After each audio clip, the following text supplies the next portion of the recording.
ಪ್ರಜಾಶಕ್ತಿ ವರದಿಗೆ ಎಚ್ಚೆತ್ತ ಅಧಿಕಾರಿಗಳು, ಮರಗಳ ಮಾರಣ ಹೋಮಕ್ಕೆ ಬ್ರೇಕ್.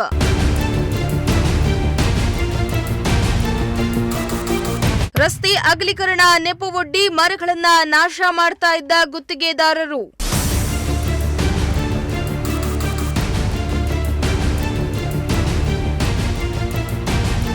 ಕೊರಟಗೆರೆ ತಾಲೂಕು ಕಸಬಾ ಹೋಬಳಿ ತೀತ ಗ್ರಾಮ ಪಂಚಾಯಿತಿಯ ಮಾದವಾರದಿಂದ ಕ್ಯಾಮಿನಹಳ್ಳಿ ಕ್ರಾಸಿನವರೆಗೆ ರಸ್ತೆಯ ಅಗಲೀಕರಣದ ನೆಪವೊಡ್ಡಿ 16 ವರ್ಷದಿಂದ ಬೆಳೆಸಿದ್ದ ನೂರಾರು ಮರಗಳಿಗೆ ಅಧಿಕಾರಿಗಳು ಕೊಡಲಿ ಪೆಟ್ಟು ಹಾಕಿದ್ರು.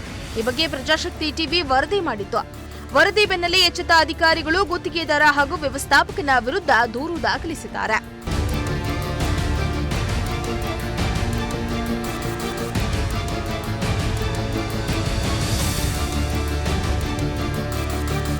ಪಿಡಬ್ಲ್ಯೂಡಿ ಇಲಾಖೆ ಅಧಿಕಾರಿಗಳ ದಿವ್ಯ ನಿರ್ಲಕ್ಷ್ಯದಿಂದ ಗುತ್ತಿಗೆದಾರನ ಕೆಂಗಣಿಗೆ ಗುರಿಯಾಗಿದ್ದ ಮರಗಳನ್ನ ಗುತ್ತಿಗೆದಾರ ರಾತ್ರೋರಾತ್ರಿ ಗಿಡಗಳನ್ನ ನೆಲ ಕುರುಳಿಸುವ ಕೆಲಸವನ್ನ ಮಾಡ್ತಾ ಇದ್ರು. ಇದರಿಂದ 16 ವರ್ಷಗಳಿಂದ ಬೆಳೆಸಿದ್ದ ಮರಗಳು ನಾಶವಾಗ್ತಾ ಇದ್ದು, ಇದು ಸಾರ್ವಜನಿಕರ ಆಕ್ರೋಶಕ್ಕೆ ಕಾರಣವಾಗಿತ್ತು.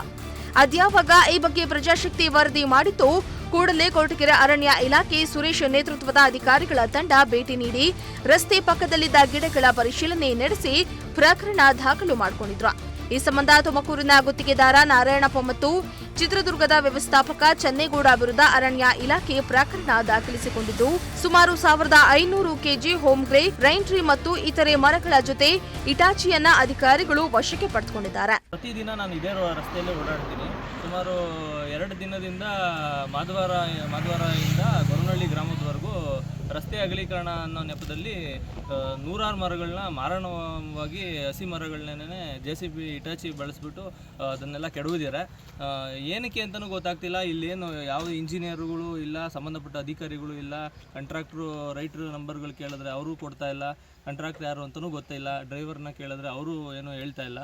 ಇಲ್ಲಿ ಧಾರ್ಮಿಕ ಕ್ಷೇತ್ರ ಗೊರವನಹಳ್ಳಿ ಇರೋದರಿಂದ ಇಲ್ಲಿ ಬರುವಂಥ ಭಕ್ತಾದಿಗಳು ನೂರಾರು ಜನ ತಮ್ಮ ಊಟ ಮಾಡೋದಕ್ಕೆ ರಸ್ತೆ ಮಧ್ಯೆ ಇರ್ತಕ್ಕಂಥ ಮರಗಳನ್ನ ಆಶ್ರಯ ಪಡಿತಿದ್ರು.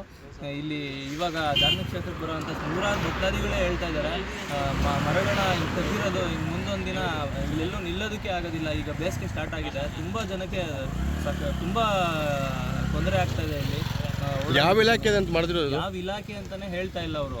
ಯಾವ ಇಲಾಖೆ ಡ್ರೈವರ್ನ ಕೇಳಿದ್ರೆ ಅವರು, ರೈತರನ್ನ ಕೇಳಿದ್ರೆ ಅವರು ಜಿಲ್ಲಾ ಪಂಚಾಯತಿ ಅಂತ ಹೇಳ್ತಾರೆ. ನಾವು PWD ಕನ್ಸರ್ನ್ ಮಾಡಿದ್ವಿ, ನಾವು ಸಂಬಂಧಪಟ್ಟವ್ರಿಗೆಲ್ಲ ಇದನ್ನ ಮಾಡಿದ್ದೀವಿ. ನಮ್ಮ ಅರಣ್ಯ ಇಲಾಖೆಯವರು ಕೂಡ ಯಾರು ಇಲ್ಲಿಗೆ ಬಂದಿಲ್ಲ, ನೈಟ್ ಏನೋ ಬಂದಿದ್ದಾರೆ ಅಂತ ಹೇಳಿದ್ರು. ನಮ್ಮ ಡಾಕ್ಟರ್ G ಪರಮೇಶ್ವರ್ ಅವರ ಸ್ಪೆಷಲ್ ಆಫೀಸರ್ ನಾಗಣ್ಣ ಅವರು ನನಗೆ ದೂರವಾಣಿ ಕರೆ ಮಾಡಿ ನನಗೆ ತಿಳಿಸಿರ್ತಾರೆ. ನಾನು RF ಅವ್ರಿಗೆ ಹೇಳಿದ್ದೀನಿ ಅಂತ. ನೈಟ್ ಏನೋ ಬಂದಿದ್ರು ಅಂತ ಮಾಹಿತಿ ಇದೆ. ಅವ್ರು ಸಂಬಂಧಪಟ್ಟವರು ಕಾಂಟ್ರಾಕ್ಟರ್ಗಳ ನಂಬರ್ಗಳನ್ನ ಕಲೆಕ್ಟ್ ಮಾಡಿ ಫೋನ್ ಮಾಡಿದ್ರು ಕೂಡ ಅವರು ಯಾವುದೇ ರೀತಿ ದೂರವಾಣಿ ಸ್ವೀಕರಿಸ್ತಾ ಇಲ್ಲ ನಮ್ಮ ಹತ್ರ.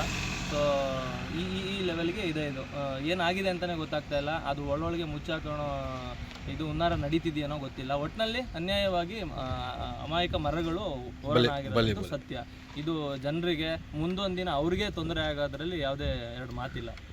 ಎನ್ ಮೂರ್ತಿ, ಪ್ರಜಾಶಕ್ತಿ ಟಿವಿ, ಕೊರಟಗೆರೆ.